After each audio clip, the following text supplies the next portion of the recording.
शिकू मराठी आनंदाने इयत्ता 3 इंग्रजी माध्यमातला आज आपण 5वा आरुषचा प्रामाणिकपणा हा धडा बघणार आहे।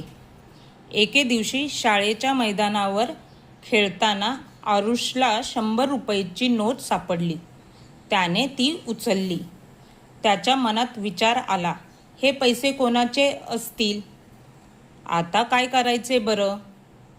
आरुषने त्याच्या मित्रांना 100 रुपयाची नोट सापडल्याचे सांगितले।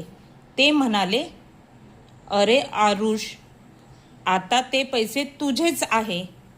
पैसे उचलताना तुला कोणी पाहिले नाही ना?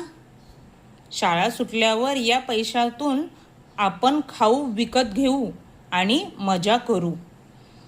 तर काय झालं, एके दिवशी शाळेत मैदानावर खेळत असताना आरुषला 100 रुपयाची नोट सापडली आणि त्याने उचलली आणि त्याच्या मनात खूप विचार आले, हे पैसे कोणाचे? ह्या पैशाचं आपण आता काय करावं? हे त्याला जेव्हा कळत नव्हतं तेव्हा त्याने आपल्या मित्रांना ही गोष्ट सांगितली।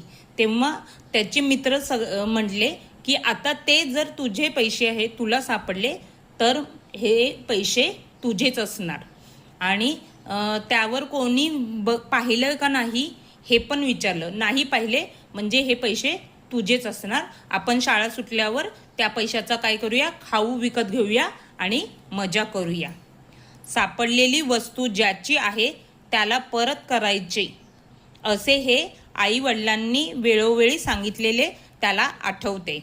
आरुष मित्रांना म्हणाला, नाही रे, हे पैसे कोणाचे तरी आहे। ते हरवल्यामुळे त्यांना काळजी वाटत असेल।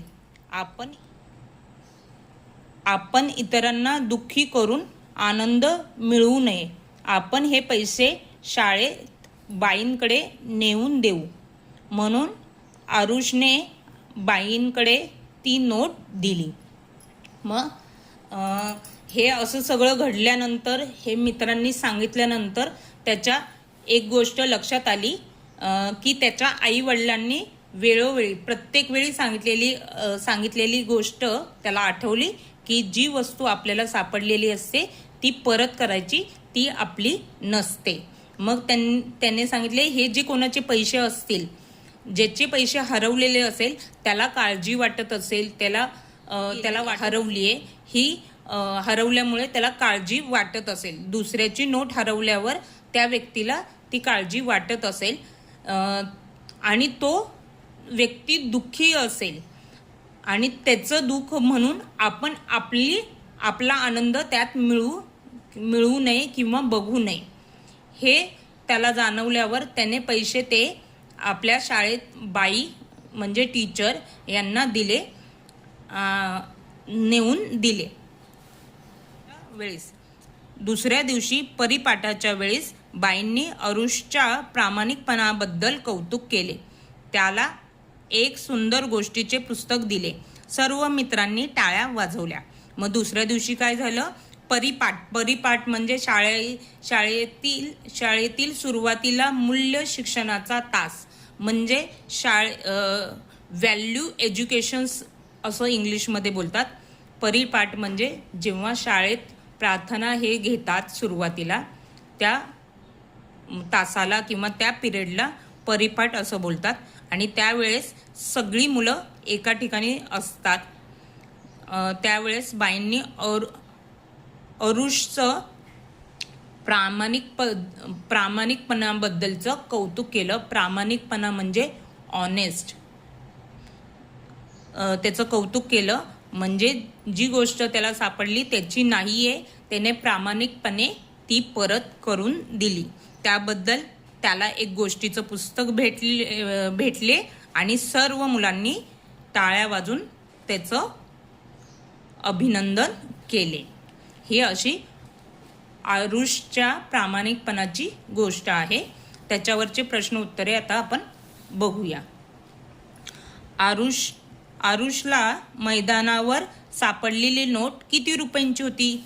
आरुषला मैदानावर सापडलेली नोट 100 रुपयांची होती। आरुषच्या अंगी कोणता गुण असलेला गुण कोणता? आरुषच्या अंगी असलेला गुण कोणता? आरुषच्या अंगी असलेला प्रामाणिकपणाचा गुण आहे. आरुषने सापडलेली नोट कोणाकडे दिली? आरुषने सापडलेली नोट शाळेतील बाईंकडे दिली. योग्य की अयोग्य ते लिहा. रियांशने शाळेत सापडलेले घड्याळ शिक्षकांजवळ नेऊन दिले. योग्य. मंथनने व त्याच्या मित्रांनी त्यांना सापडलेल्या पैशातून खाऊ घेतला. अयोग्य. ओजसने बस स्थानकावर पडलेली बॅग पोलिसांना आणून दिली. योग्य. अशा पद्धतीने ह्याच्यात अजून एक पाठ होता, विरुद्धार्थी शब्दांच्या जोड्या लावा. अशा पद्धतीने विरुद्धार्थी शब्द आपण लिहू शकतो. गुणाकार केला, गुणाकाराची फुल्ली दिली म्हणजे विरुद्धार्थी शब्द होय. प्रामाणिक, अप्रामाणिक. दिवस, रात्र. सुंदर, कुरूप. हरवणे, सापडणे. अशा पद्धतीने आरुषचा प्रामाणिकपणा या धड्याचं प्रश्न उत्तर पण इथे मी पूर्ण सांगितलेले आहे. आणि या युनिट टेस्टचं मराठी पुस्तकाचं ह्या प्रकारे युनिट टेस्टचं मराठी पुस्तकाचं शिक्षण पूर्ण झालं आहे. सेमिस्टरला जे जे धडे येतील ते हळूहळू एक व्हिडिओमध्ये मी टाकत जाईल.